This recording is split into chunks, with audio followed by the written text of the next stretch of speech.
आज की ऑडियो में मैं मराठों के उदय से बात करता हूँ और मैं पूरी कोशिश करूँगा ये ऑडियो मेरी वीडियो ऑडियो जो भी आप समझो, क्योंकि इसमें ऑडियो ही मेन रोल में है। वीडियो तो जस्ट आप कह सकते हो कि आपके सामने है।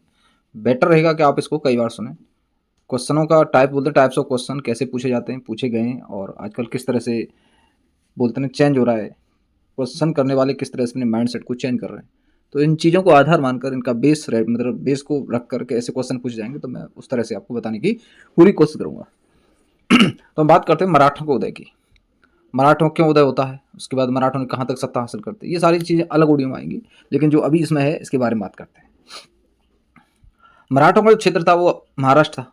आज जो देखा हो, आज का जो महाराष्ट्र है वही पठारी क्षेत्र है और मराठों का क्षेत्र है। इसको दक्षिण बोलते हैं, दक्षिण पश्चिम भाग बोलते हैं। पठारी जो क्षेत्र है ना, भारत के दक्षिण पश्चिम भाग का पठारी क्षेत्र महाराष्ट्र जो आज का है, इसको मानते हैं। मराठों ने साम्राज्य तो बहुत दूर तक किया है, उत्तर भारत तक किया है। मध्य प्रदेश का काफ़ी क्षेत्र मराठों के। इंदौर में कौन है वो, मल्हारा होलकर, और ये कौन थे, ये मराठी तो थे।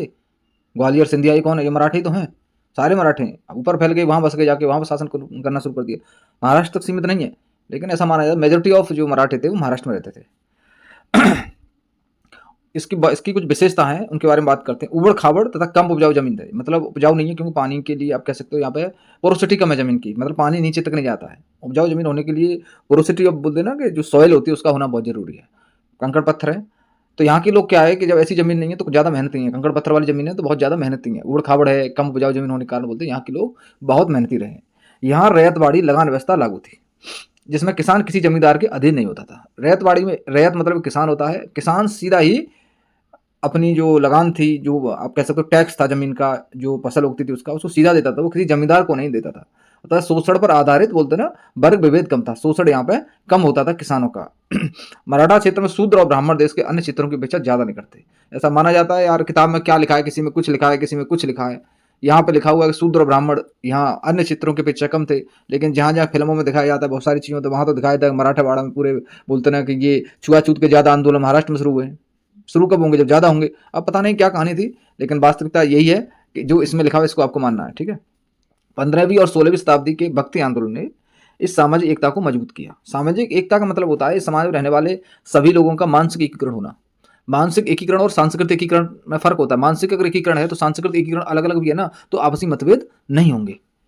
आपका मानसिक एकीकरण होना चाहिए कि हमारा राष्ट्र है, ये हमारा गांव है, ये हमारा जिला है और हमको आपस में लड़ाई नहीं करनी। ये मानसिक एकीकरण होता है। चाहे कोई किसी भी धर्म को स्वीकार करता है, चाहे कोई कैसा भी त्यौहार मनाता है, हम किसी को रोकेंगे नहीं, हम ये नहीं करेंगे, ये सब एक दूसरे का सम्मान करेंगे हम। ये होता है मानसिक एकीकरण। धार्मिक एकीकरण एक ही धर्म को मानना होता है। सांस्कृतिक एकीकरण मतलब एक जैसी संस्कृति को मानना होता है। शैक्षिक एकीकरण होता है एक जैसी शिक्षा। ये सारी चीज़ जरूरत होती है। यूनिटी के लिए सारी चीज़ों की आवश्यकता होती है।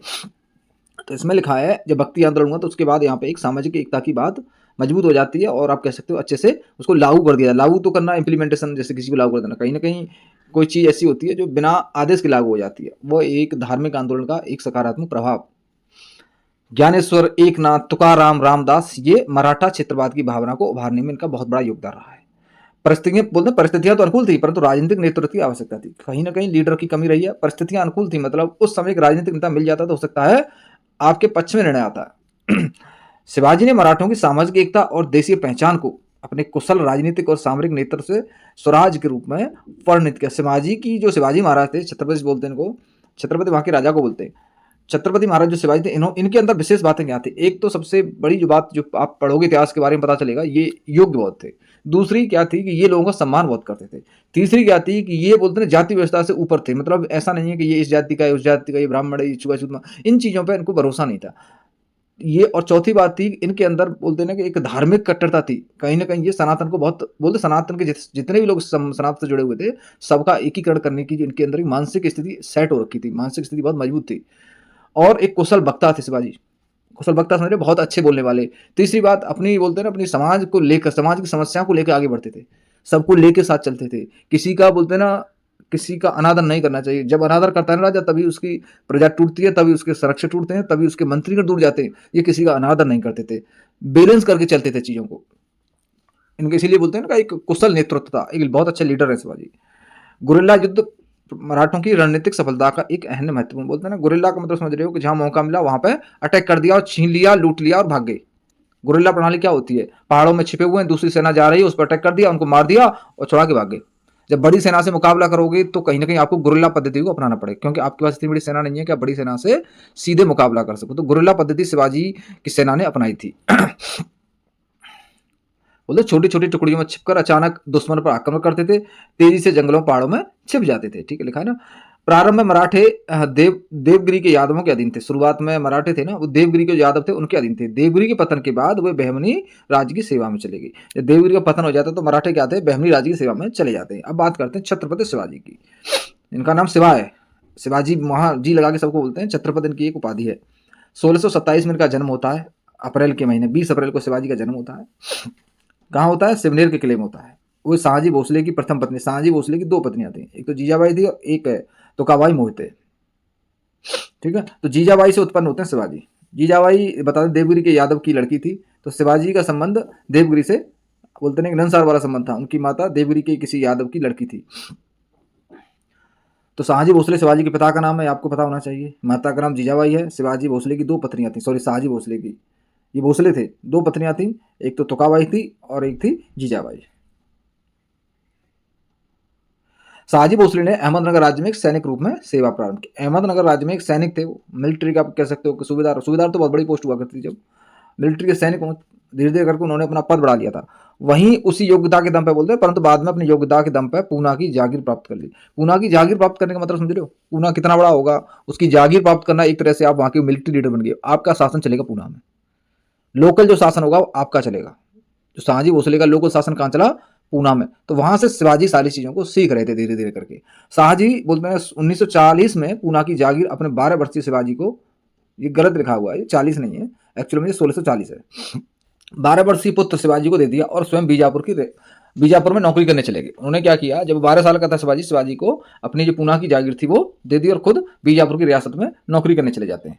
शिवाजी ने मवाल क्षेत्र के लोग, जो मवाली बोलते हैं, गुंडा मवाली शब्द है ना, मवाल क्षेत्र के लोग का एक लड़ाकू दस्ता बनाया। यहीं से गुंडे मवाली शब्द आया है, वो लड़ाकू दस्ता, मारपीट करने वाले।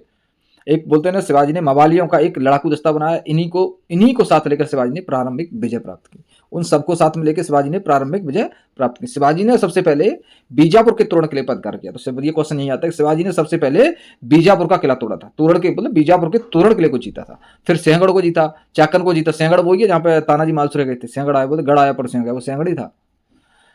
सिंहगढ़ को जीता, चाकन को जीता, पुरंदर को जीता, सुपा को जीता, कल्याण को जीता, जावली को जीता और रायगढ़ को जीता। 8 दुर्गों पर शिवाजी ने कब्जा कर लिया। शिवाजी की सैनिक सफलताओं से परेशान होकर बीजापुर के सुल्तान ने उसको काबू करने के लिए बोलते हैं अफजल खां को 1659 में भेजा। 1659 आपको ईयर याद रखनी है कि अफजल खां को भेजा था। अफजल खां ने संधि के बहाने शिवाजी को अपने पास बुलाने की कोशिश की। वो संधि के लिए राजी हो जाता है। उसका प्लान ये होगा कि शिवाजी मेरे पास आएंगे और उनको मैं मार दूंगा। लेकिन शिवाजी को पता चल जाता है कि अफजल खां क्या चाहता है, उसे मारना चाहता है। तो शिवाजी पहले से ही इस चीज के लिए रेडी थे।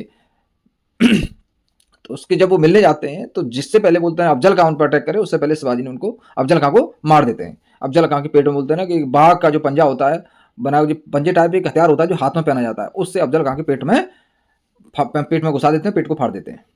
शिवाजी के बढ़ते प्रभाव से चिंतित, मतलब जब इतनी जीत हो रही है तो हम कहाँ थे, शिवाजी ने बोलते ना कि जनवरी 1660 में मुगलों के कब्जे वाले जो समृद्ध बंदरगाह था सूरत को कब लूटा था शिवाजी ने, 1666 में। ये आपको ये बोलते ना इस साल को याद रखना। सूरत की लूट 1664 में हुई थी। हम ऊपर छोड़ते हैं, ऊपर छूट गया है। शिवाजी के प्रभाव को बढ़ता देखकर औरंगजेब ने अपने मामा शाइस्ता खां को दक्षिण का सूबेदार बनाकर 1660 में भेजा। तो दक्षिण का सूबेदार शाइस्ता खां कब बना था, 1660 में बना था। शाइस्ता खां ने पूना में कब्जा जमा लिया। शाइस्ता खां आया था, उसने पूना में कब्जा जमा लिया। 15 अप्रैल 1663 की रात में कुछ चुनिंदा सैनिकों के साथ शिवाजी ने शाइस्ता खां की छावनी में घुसकर हमला किया। शाइस्ता खां तो वहां से बच जाता, परंतु उसका एक अंगूठा कट जाता। शाइस्ता खां से बच के भाग गया। शिवाजी ने शाइस्ता खां पर अटैक कर दिया था पूना में। ये आपको याद रखना। ये कब गया था, 1663 में। 1664 में मुगलों का जो एक बंदरगाह था सूरत, उसको शिवाजी ने जीत लिया। ये आपको याद रखना है। इन सभी बोलते गतिविधियों को देखकर औरंगजेब ने राजपूत सेनापति जयसिंह को शिवाजी को कंट्रोल करने के लिए भेजा, शिवाजी को नियंत्रित करने के लिए जयसिंह को भेजा। मुगल सेना ने शिवाजी के बहुत से किलों पर कब्जा किया था।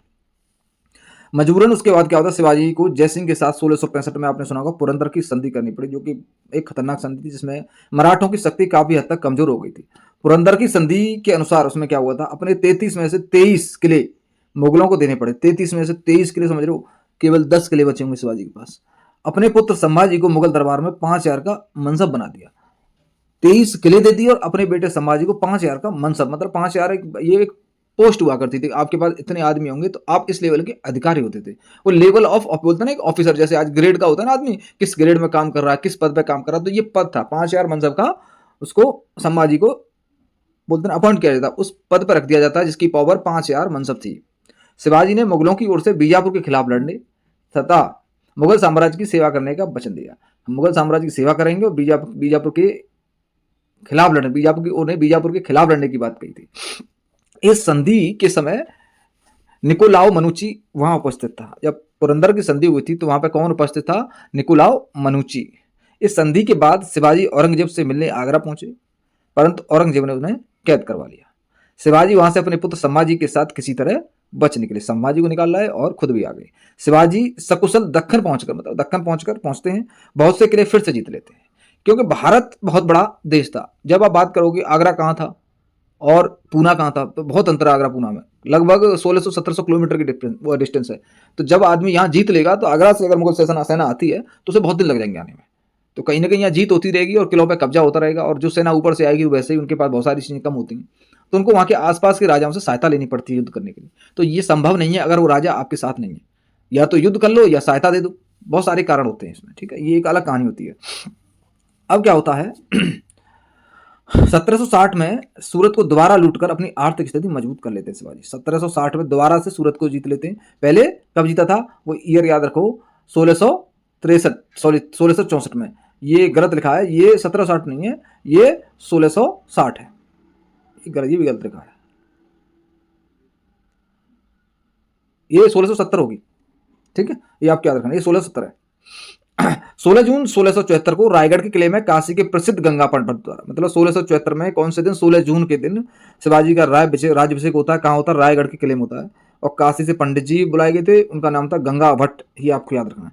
शिवाजी ने छत्रपति, हैंदव, धर्मोद्धारक तथा गौ ब्राह्मण प्रतिपालक की उपाधि धारण की थी।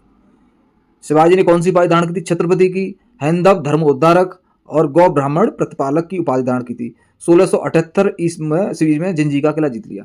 1678 में शिवाजी ने जिंजीका किला जीता। जिंजी को शिवाजी ने मराठा राज्य के दक्षिण क्षेत्र की राजधानी बनाया था। जिंजी को क्या था? शिवाजी ने मराठा राज्य के क्षेत्र की दक्षिण की राजधानी बना दिया। मराठा राज्य का जो क्षेत्र है उसका दक्षिण क्षेत्र, उसकी राजधानी क्या थी? जिंजी। ये कब बनाई थी? 1678 में, जब शिवाजी ने इसको जीता था। शिवाजी की मृत्यु 53 वर्ष की अवस्था में 14 अप्रैल 1680 को हो गई। आप कह सकते हो 20 अप्रैल को जन्म हुआ था और 14 अप्रैल को उनकी मृत्यु हो जाती है। 16 जून उनका राज्याभिषेक होता है। शिवाजी की मृत्यु के समय मराठा साम्राज्य बेलगाम से लेकर तुंगभद्रा नदी तक समस्त पश्चिम कर्नाटक में फैला था।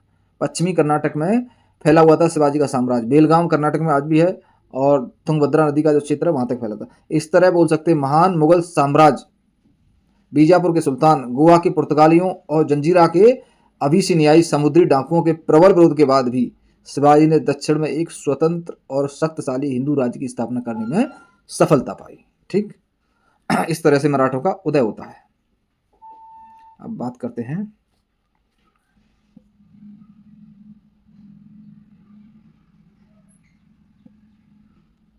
आधुनिक भारत के बारे में, पढ़ते हैं। यूरोपीय कंपनियां भारत में कब आई, कौन सी कब आई, ये बहुत इंपॉर्टेंट बोलते हैं एक विषय है, इसको जानना बहुत जरूरी है। अब बात करते हैं इसमें बाहर के लोग आए, किस लिए आए। सबसे बड़ी बात है कि वो किस लिए आए यहाँ पे। वो इसलिए आए, उनको किसी ने बताया कि भारत में बहुत पैसा है, बहुत धन है, उसको लूटने के लिए आए। कुछ लोग किस लिए आए? धर्म का प्रचार करने के लिए आए। कुछ लोग किस लिए आए? व्यापार करने के लिए आए। शुरुआत में लोग व्यापारी करने आए थे, धीरे धीरे करके उनको लगा यहाँ पे हम धर्म का प्रचार भी कर सकते हैं और यहाँ से धन कमा भी सकते हैं।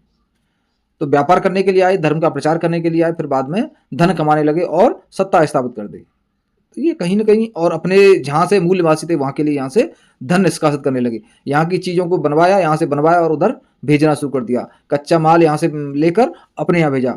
ठीक है, तो बहुत सारे काम किए हैं। अब ज़्यादा तो देखो कहानी क्या होती है, कोई किस लिए आ रहा है, कहीं ना कहीं कोई लूटने के उद्देश्य से आया है। भारत में यूरोपीय कंपनियों का आगमन व्यापार करने के उद्देश्य से हुआ था, लिखा है ना इसमें। व्यापार करने का मतलब एक तरह से धन कमाना ही होता है, धन कमाने के लिए आए। हालांकि हम उसको व्यापार में ऐड कर देते हैं। तो भारत में किस लिए होता है? व्यापार कमाने के लिए आते हैं। वो क्यों आए? बाहर जो यूरोपीय कंपनियां व्यापार करने के लिए आए। लेकिन भारत की भव्यता देखिए और धीरे धीरे करके प्रभावित हो गए और वहाँ घुसपैठी बन गए। घुसपैठी नहीं बोल सकते उनको, घुसपैठी तो आप कह सकते हो जो व्यक्ति बिना बताए आता है, घुसपैठ करता है, इन्फिल्ट्रेशन जिसकी जानकारी नहीं हो। इन्होंने बताया, सब बता के आए और बाद में इन्होंने धीरे धीरे करके वहाँ की कमजोरियों को पहचाना और कमजोरियों का फायदा उठाते हुए एक राज्य, साम्राज्य, बहुत कुछ स्थापित कर देते हैं लोग। भारत में सबसे पहले पुर्तगाली नाविक आया था। वास्को ड गामा कौन था? एक नाविक था। नाव मतलब चलाता होगा, पानी का कह सकते, पानी के जहाज चलाने वाले को नाविक ही बोलते हैं। लेकिन पानी के जहाज का जो लीडर होता है उसको कैप्टन बोलते हैं, चाहे वो किसी भी रैंक का अधिकारी हो। भारत में जो सबसे पहले जो पुर्तगाली नाविक आया था उसका नाम था वास्को ड गामा। 1498 1498 में कालीकट के तट पर पहुंचता है। कालीकट कहाँ है? केरला में। भारत और यूरोप के बीच समुद्री मार्ग की खोज करता है। जब यहाँ तक आ जाएगा तो भारत और यूरोप के बीच में समुद्री मार्ग की खोज अपने आप हो जाएगी, क्योंकि जिस रास्ते से वो आया था वो रास्ता ही समुद्री मार्ग हो गया। भारत में यूरोपीय कंपनियों के आगमन का सही क्रम, ये आपको पता होना बहुत जरूरी है। कौन भारत में कब आया, ये बहुत जरूरी है, इससे क्वेश्चन अक्सर पूछे जाते हैं। तो सबसे पहले भारत में पुर्तगाली आए।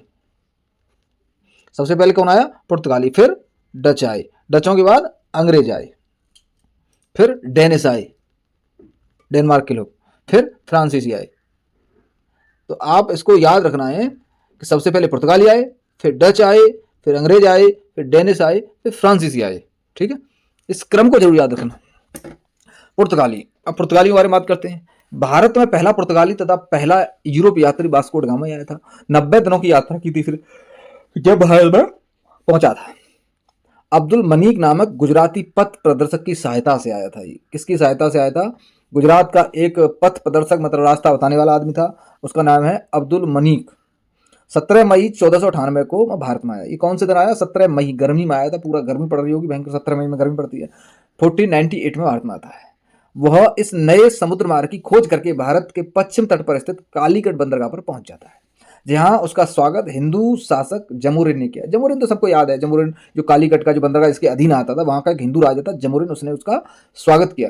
वास्को ड गामा को पहले से व्यापार कर रहे अरबों के विरोध का सामना करना। जब वास्को ड गामा आया तो कुछ लोग पहले से व्यापारी थे, अरबी लोग जब व्यापार कर रहे थे, यूरोपियन से पहले अरबी आ चुके थे ना, वो व्यापार कर रहे थे, तो उन्होंने इसका विरोध किया। 1499 में वापस लौट गया। वास्को ड गामा 1498 में आया और 1499 में वापस चला गया। जिस माल को लेकर गया था, विशेषकर काली मिर्च, वह उसकी पूरी यात्रा की कीमत के 60 गुना अधिक दामों पर बिका।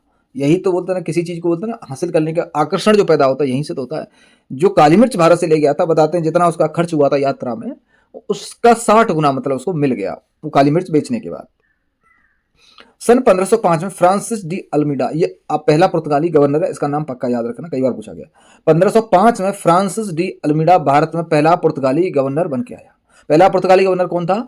फ्रांसिस डी अल्मीडा था। 1509 तक ये यहाँ गवर्नर रहा। इसके बाद 1509 में अल्बुकर्क आया। फ्रांस बोलते अल्फांसो द अल्बुकर्क, जिसको हम अल्बुकर्क के नाम से बोल देते हैं। तो 1509 में कौन आया था? अल्बुकर्क भारत का गवर्नर बनता है, जिसने पुर्तगाली, भारत का नहीं पुर्तगाली गवर्नर बनता है। जो भारत में पुर्तगाल के लोग थे उनका गवर्नर बनता है, जिसने पुर्तगाली साम्राज्य का विस्तार किया था। अल्बुकर्क ने बताते हैं कि शादियां करना शुरू कर दिया था, भारत के लोगों से शादी की और अपनी बोलते हैं राजनीतिक स्थिति को मजबूत किया, सामाजिक स्थिति को मजबूत किया। शादी करने से संबंध स्थापित हो जाते हैं, संबंध स्थापित होने से कहीं ना कहीं आपको वहां सत्ता स्थापित करने में एक सकारात्मक सहायता मिलती है, वो लोग फिर रिश्तेदार बन जाते हैं। और भारत की यही कमजोरी रही है, भारत भविष्य को नहीं पहचान पाता है, बस बोलते हैं अपने धर्म बोलते कि ये हमारा धार्मिक है, कोई व्यक्ति आया है, वो हमारे यहाँ रिश्तेदार है और वो उसकी हम पूरी सेवा करेंगे, चाहे वो आके आपके साम्राज्य को खत्म क्यों ना कर दे। ये भारत के लोगों की आज की कमी नहीं है, पहले से ही बहुत बड़ी कमी रही है। अतिथि देवो भव वाली बात है ना। अल्बुकर्क ने 1510 ईस्वी में बीजापुर के शासक यूसुफ आदिल शाह से गोवा जीत लिया। ये आपको पता होना चाहिए। 1510 में गोवा किसने जीता था? अल्बुकर्क ने जीता था। अल्बुकर्क ने जीता था, बीजापुर के शासक यूसुफ आदिल शाह से जीता था। उसने क्या हुआ, इसको अपने व्यापार का सेंटर बना दिया, प्रमुख केंद्र बना दिया। पुर्तगालियों ने अपनी पहली व्यापारिक कोठी कोचीन में स्थापित की थी। ये आपको बता दूं, पुर्तगालियों की पहली व्यापार की कोठी कोचीन में स्थापित की गई थी 1503 ईस्वी में। 1538 ईस्वी में निन्हा दा कुन्हा गवर्नर बना। अब अल्बुकर्क चला जाता, उसके बाद 1538 में निन्हा दा कुन्हा गवर्नर बना। उसने क्या हुआ, राजधानी को कोचीन से गोवा स्थान, जो पहले राजधानी थी पुर्तगालियों की कोचीन, वहां से वो ले गया और गोवा को राजधानी बना दिया पुर्तगालियों की। 1542 में मार्टिन अल्फांसो डिसूजा गवर्नर बना। 1542 में मार्टिन अल्फांसो डिसूजा गवर्नर बना। उसके साथ जेसुइट संत फ्रांसिस्को जेवियर भारत आया था, ये आपको पता होना चाहिए। जो जेसुइट संत थे फ्रांसिस्को जेवियर भारत में कब आया था? वो आया था 1542 में। 1961 में क्या होता है, ब्रिटेन के युवराज चार्ल्स द्वितीय से पुर्तगाल की राजकुमारी कैथरीन, ये गलत लिखा हुआ है, ये 1961 की बात नहीं है, ये 1661 1561 की बात होगी, 1561 की बात होनी चाहिए यार। ईयर गलत कैसे लिख देते हैं, ये किताब कैसी है। चलो ये 1561 या 1661 की बात है। युवराज जो ब्रिटेन का युवराज था चार्ल्स द्वितीय, उससे पुर्तगाल की राजकुमारी कैथरीन की शादी हो जाती है, जिसमें पुर्तगालियों द्वारा मुंबई अंग्रेजों को दहेज में दे दी जाती है। भारत में पुर्तगालियों द्वारा मध्य अमेरिका से आलू, तंबाकू, मकई आदि लाया गया। तो आपको पता होना चाहिए पुर्तगालियों के द्वारा भारत में आलू लाया गया था। आलू भारत में किसने शुरू किया? पुर्तगालियों ने। भारत में जहाज निर्माण, प्रिंटिंग प्रेस का सूत्रपात किसने किया? पुर्तगालियों ने। तो भारत में जो जहाज बन रहे हैं, बड़े बड़े शिप बनते हैं, वो कहां से शुरू हुए? इनका आधार कौन था? पुर्तगालियों ने इसकी शुरुआत की थी। अब बात करते हैं डचों की। डचों का आगमन भारत में पुर्तगालियों के बाद में होता है, बताया ना। दूसरे नंबर पर डच आए, फिर अंग्रेज आए, फिर डेनिश आए, फिर फ्रांसीसी, सबसे अंतिम समय पर फ्रांसीसी आए। तो ये आपको पता होना चाहिए। डचों का जब भारत में आगमन होता है तो उससे पहले कौन था? पुर्तगाली थे। डच पहली बार भारत में 1596 में आए थे। पहली बार कब आए थे? 1596 में। और पुर्तगाली कब आया था? वो वास्को डी गामा 1498 में। तो ये एक चीज आपको पुर्तगाली के बारे में पता होना चाहिए। क्वेश्चन कैसे आते हैं? पुर्तगाली का जो गवर्नर था अल्बुकर्क, उसने क्या किया था? यूसुफ आदिल शाह से गोवा को जीता था 1510 में। इस ईयर को पक्का याद रखना, ये पूछी जाती है। और एक जो मार्ट ये बना था, क्या नाम है इसने, 1538 में नानादू जो कुन्हा गवर्नर बना था, निनादा कुन्हा ने क्या किया था? कोचीन से गोवा को अपनी राजधानी बना दिया था। ये दो लाइन बहुत जरूरी है आपके लिए। पहला आपको पता होना चाहिए अल्मीड़ा था, दूसरा अल्बुकर्क था, तीसरा इसमें एग्जैक्ट मुझे लग रहा है सारे नहीं लिखे, लेकिन आपको याद रखना है निनादू कुन्हा। और एक चीज विशेष याद रखनी है, जो पुर्तगालियों ने अपनी पहली जो कोठी थी, जो फैक्ट्री थी, उसकी स्थापना कहाँ की थी? कोचीन में। लेकिन व्यापार का जो केंद्र बनाया था वो बना था गोवा। ठीक है। अब डच की बात करते हैं। डच भारत में 1596 में आए थे। 1602 में डच संसद के आदेश के अनुसार डच ईस्ट इंडिया कंपनी की स्थापना की। ईस्ट इंडिया कंपनी केवल अंग्रेजों की नहीं है, ईस्ट इंडिया कंपनी संबंध अंग्रेजों का, डचों की भी ईस्ट इंडिया कंपनी थी, क्योंकि ये पूरब में पड़ता है, इसको इसलिए ईस्ट इंडिया के नाम से बोलते थे वो लोग। ईस्ट इंडिया कंपनी की स्थापना की थी। कब की थी? 1602 में। डचों द्वारा भारत में पहली कोठी मसूलीपट्टनम में 1605 में स्थापित की। डचों के द्वारा भारत में जो पहली कोठी थी वो मसूलीपट्टनम में 1605 में स्थापित की। इनके अन्य कारखाने थे, पुलिकट्टम था, एक सूरत था, बिमलपट्टनम था, कारिकल था, चिंसुरा था, पटना था, नागापट्टनम था, आदि जगहों पर भी 17वीं शताब्दी में डच महत्वपूर्ण व्यापारिक शक्ति के रूप में काम कर रहे थे। भारत से नील, सोरा, सूती वस्त्र, रेशम, अफीम आदि वो यहाँ से ले जाते थे, निर्यात करते थे। 18वीं शताब्दी में डच शक्ति अंग्रेजों के सामने कमजोर पड़ने लगी। जब अंग्रेज आए तो उसने सबको कमजोर कर दिया। अंग्रेजों की इतनी मजबूत शक्ति थी कि उसने डचों को, फ्रांसीसियों को, सबको हरा दिया था। तो डचों को अंग्रेजों ने कब खत्म किया था? आप कह सकते हो एक बेदरा का युद्ध हुआ था 1759 में, 1769 में। उस युद्ध में डच पूरी तरह से ध्वस्त हो गए, पूरी शक्ति उनकी खत्म हो जाती है। वहां से डचों का जो व्यापार चल रहा था, जो थोड़ा बहुत साम्राज्य था, वो खत्म हो जाता है। 1795 तक अंग्रेजों ने उन्हें भारत से बाहर निकाल दिया, भगा दिया डचों को। ठीक है। अब बात करते हैं अंग्रेजों की। यूरोप से आने वाली सभी व्यापारिक कंपनियों में अंग्रेज सबसे अधिक प्रभावशाली थे। इंग्लैंड की महारानी एलिजाबेथ प्रथम द्वारा 31 दिसंबर 1600 को ईस्ट इंडिया कंपनी को अधिकार पत्र प्रदान किया। तो किसने प्रदान किया? इंग्लैंड की महारानी जो थी एलिजाबेथ प्रथम, एलिजाबेथ थर्ड, शायद 3 हुई है, 3 या 4, 3 ही हुई है या 2 ही हैं शायद, मुझे एग्जैक्ट पता नहीं, 2 ही हुई हैं। एलिजाबेथ द्वितीय है ना अभी। तो एक जो कौन से दिन की थी? 31 दिसंबर 1600 को क्या किया था? ईस्ट इंडिया कंपनी को अधिकार पत्र दे दिया था, राइट्स लेटर, मतलब आप उसको अधिकार दे दिया, आप ये काम करो, जिसके तहत 15 वर्षों तक भारत से व्यापार कर सकते थे। पहला जो अधिकार पत्र दिया था वो 15 साल के लिए था, 15 साल तक आप भारत से व्यापार कर सकते हो। 1609 ईस्वी में भारत में व्यापारिक कोठी खोलने के उद्देश्य से कैप्टन हॉकिंस मुगल बादशाह जहांगीर के दरबार में गया था। मुगल बादशाह जहांगीर के दरबार में कौन गया था? Captain Hawkins. कैप्टन क्यों बोलते हैं? कि वो जिस जहाज से आया था उसका वो कैप्टन था। 1609 में। कब गया था? 1609 में। प्रारंभ में क्या होता है? उससे अनुमति नहीं मिलती है, रिजेक्ट कर दिया होगा कि आपको यहाँ पे कोठी खोलने के लिए या व्यापार करने की अनुमति नहीं मिलेगी। स्प्ली का युद्ध अंग्रेजों द्वारा पुर्तगालियों को पराजित कर जहांगीर कारखाना लगाने के लिए राजी हो गया।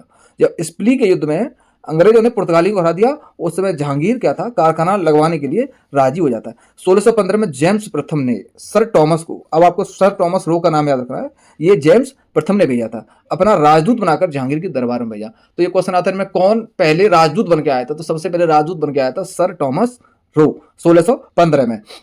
क्योंकि वो तो हॉकिंस ने तो परमिशन ली थी, मुझे व्यापार करना है और एक कोठी खुलनी, मना कर दिया। लेकिन जब स्प्ली का युद्ध होता है, उसमें पुर्तगाली हार जाते हैं, अंग्रेज जीत जाते हैं, तो उसमें बाद में जहांगीर राजी हो जाता है। 1615 में सर टॉमस रो आता है, वो एक एम्बेसडर था, एक राजदूत था, किसका था, जेम्स प्रथम का। ठीक है, ये आपको याद रखना। टॉमस रो का एकमात्र उद्देश्य था जहांगीर से व्यापारिक संधि करना और विभिन्न भागों में व्यापारिक कोठी खोला। अंग्रेजों द्वारा भारत में पहली कोठी सूरत में खोली गई थी और पुर्तगालियों ने कहां खोली थी, कोचीन में। ठीक है, सूरत में किसने खोली थी, अंग्रेजों ने। दक्षिण पश्चिमी समुद्र तट पर पहली व्यापारिक कोठी 1611 को मसूलीपट्टनम में स्थापित की। पहली कोठी सूरत में खोली थी, लेकिन दक्षिण पश्चिमी समुद्री तट पर जो पहली व्यापारिक कोठी थी वो 1611 में मसूलीपट्टनम में खोली थी। पुर्तगालियों से दहेज में जो मुंबई मिली थी उनको 1661 में मिली थी, 1661 में जो दहेज में मुंबई मिली थी व्यापार में। 1668 में चार्ल्स द्वितीय ने कंपनी को 10 पाउंड वार्षिक किराए पर दे दिया। जो मुंबई दहेज में मिली थी पुर्तगालियों से अंग्रेजों को, उस मुंबई को जेम्स द्वितीय ने क्या किया था, कंपनी को 10 पाउंड वार्षिक किराए, मतलब आपको 10 पाउंड एक वर्ष में हमें किराया देना है, और कंपनी को दे दिया, अब व्यापार करो और मुंबई का इस्तेमाल करो। 1698 ईस्वी में सुल्तानती, कालीकट तथा गोविंदपुर की जमींदारी अंग्रेजों ने 1200 रुपए में प्राप्त की। 1200 रुपए में उन्होंने क्या किया था, आप कह सकते हो यार कलकत्ता है ना, ये वही है। सुल्तानती, कालीकट और गोविंदपुर तीनों की जमींदारी अंग्रेजों ने 1200 रुपए में प्राप्त की, जो बाद में विकसित होकर कलकत्ता के रूप में आया, जिसे फोर्ट विलियम कहा गया। कलकत्ता के रूप में आया और इसको फोर्ट विलियम के नाम से भी जाना जाता है। 1700 ईस्वी में फोर्ट विलियम का पहला अध्यक्ष सर चार्ल्स आयर बना। तो ये भी क्वेश्चन आया कि फोर्ट विलियम का पहला अध्यक्ष कौन था, वो था सर चार्ल्स आयर। 1715 ईस्वी में जॉन समर ने, 1715 की कहानी है, 1715 ईस्वी में जॉन सरमन ने मुगल सम्राट फर्रुखसियर के दरबार में एक मिशन के साथ गया, मतलब फर्रुखसियर के दरबार में गया, जिससे उससे फरमान प्राप्त किया कि 3000 रुपए वार्षिक किराए के बदले बंगाल में निःशुल्क व्यापार कर सकता है। क्यों, फर्रुखसियर के टाइम पर अंग्रेज बहुत मजबूत होते गए थे और मुगल साम्राज्य बहुत कमजोर हो गया था। तो उसने क्या किया कि जो बंगाल में 3000 रुपए वो फर्रुखसियर को किराए पे देगा, आप कह सकते हो एक वार्षिक टैक्स था, और पूरे बंगाल में व्यापार करेगा। तो बंगाल को 3000 रुपए में खरीद दिया अंग्रेजों ने। 2000 में खरीदा था तीन सुल्तानती, कालीकट, गोविंदपुर को, जो बाद में कलकत्ता बना, फोर्ट विलियम की स्थापना हुई, सर आयर वहां का पहला अध्यक्ष बना फोर्ट विलियम का। अंग्रेजों ने गजब काम किया। पहले बंबई को इन्होंने दहेज में मिली थी, बंबई को व्यापार करने के लिए लिया, कितने में, 10 पाउंड में। फिर 1698 में इन्होंने क्या किया, कलकत्ता आज बाद में बनाया, सुल्तानती और कालीकट, गोविंदपुर तीनों की जमींदारी ले ली, कितनी, 1200 रुपए में। फिर क्या होता है, पूरे बंगाल को ले लिया 3000 रुपए में। वाह। अब बात करते हैं डेनिस की। ये आगमन है यूरोपीय कंपनी, पूरी कहानी नहीं है इसमें, पूरी कहानी बाद में बताई जाएगी किसने क्या किया। डेनमार्क की डेनिस ईस्ट इंडिया कंपनी 1616 में स्थापित की गई थी। पहली देखो सूरत में हुई थी 1607 में, 1608 में होगी शायद, 1611 में फिर मसूलीपट्टनम में एक दक्षिण तट पर स्थापित की अंग्रेजों ने। अब 1616 में डेनिस डेनमार्क के निवासी, उनको डेनिस बोलते हैं, उन्होंने ईस्ट इंडिया कंपनी की स्थापना की, वो की थी 1616 में। यह कंपनी भारत में अपनी स्थिति मजबूत करने में असफल है, सीधी सी बात है। तो अंततः क्या होता है, 1845 तक अपनी सारी संपत्ति अंग्रेजों को बेचकर चले गए। 1845 में डेनिस चले जाते हैं यहाँ से।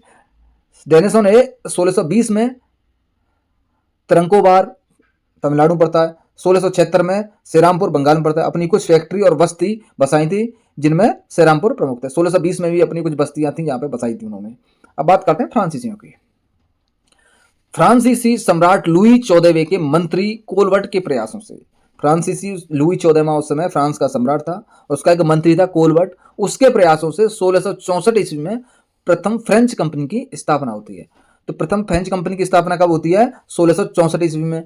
उस समय वहां का सम्राट कौन था, लुई 14वां, मंत्री कौन था, कोलवर्ट। इसे कंपनी देश इंडेस ओरिएंटलिस के नाम से जाना गया था। ये तो मुझे लग रहा है आपको याद नहीं होगा, लेकिन ध्यान रखना, कंपनी देश इंडेस ओरिएंटलिस आपको याद रखना है।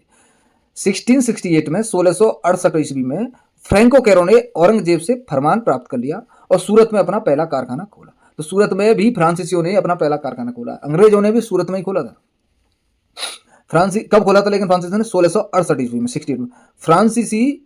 फ्रांसीसियों के द्वारा दूसरी जो कोठी खोली थी वो भी मसूलीपट्टनम में, अंग्रेजों ने भी दूसरी कोठी मसूलीपट्टनम में खोली थी, वो 1611 में खोली थी, ये 1669 में खोली।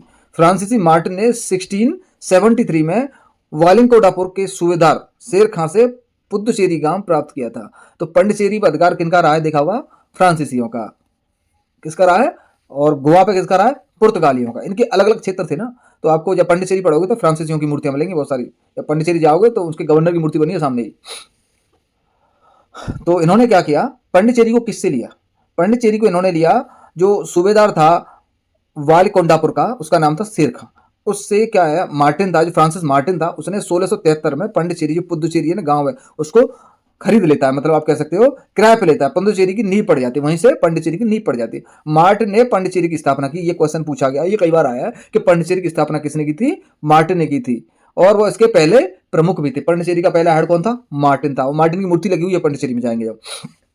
1674 ईस्वी में बंगाल के सूबेदार शाइस्ता खां, ये शाइस्ता खां वही खां है, बाद में बंगाल का सूबेदार बन जाता है, जिसको औरंगजेब ने दक्षिण भारत पर विजय करने के लिए भेजा था। और पूना में शिवाजी की बोलते ना इस पर अटैक होता, शिवाजी ने अटैक किया और ये वहां से बच के आ जाता, वही शाइस्ता खां है। 1774 में बंगाल का जो सूबेदार है वो शाइस्ता खां। फ्रांसीसियों को चंद्रनगर में कोठी निर्माण के लिए अनुमति देता है। इन्होंने क्या है, शाइस्ता खां ने फ्रांसीसियों को वहां पे कोठी बनाने के लिए अनुमति कब दी? 1674 में। 1742 ईस्वी के बाद डुप्ले भारतीय राज्यों में हस्तक्षेप और फ्रांसीसी शक्तियों का विस्तार करता है। डुप्ले आता है। देखो किस गवर्नर जनरल ने क्या किया, ये भी अलग अलग कहानी है। मैं जब अच्छे से एक्सप्लेन करूंगा, जब मेरे सामने टॉपिक होगा तो मैं उसके बारे में बताऊंगा। जिसकी वजह से क्या होता है, अंग्रेजों से उसका संघर्ष प्रारंभ हो जाता है। जब फ्रांसीसियों ने अपना साम्राज्य बढ़ाना शुरू किया, अपने आप कह सकते हो व्यापारिक क्षेत्र को बढ़ाना शुरू किया, अपनी शक्ति को मजबूत करना शुरू किया, उस समय अंग्रेजों से इनकी लड़ाई शुरू हो गई। दोनों शक्तियों के बीच 3 युद्ध हुए, जो कर्नाटक के युद्ध के नाम से जानते हैं। कर्नाटक के युद्ध कर्नाटक में आपस में नहीं हुए थे, फ्रांसीसी और अंग्रेजों के बीच में हुए थे, ये आपको पता होना चाहिए। प्रथम कर्नाटक युद्ध हुआ था 1746 में, 4 साल चला था, 1748 में बंद होता है। दूसरा हुआ था 1749 में, 1 साल बाद, और 1754 तक चलता है, ये 5 साल चलता है। तीसरा कर्नाटक का युद्ध 1757 में होता है और 63 तक चलता है, ये 6 साल चलता है। ठीक।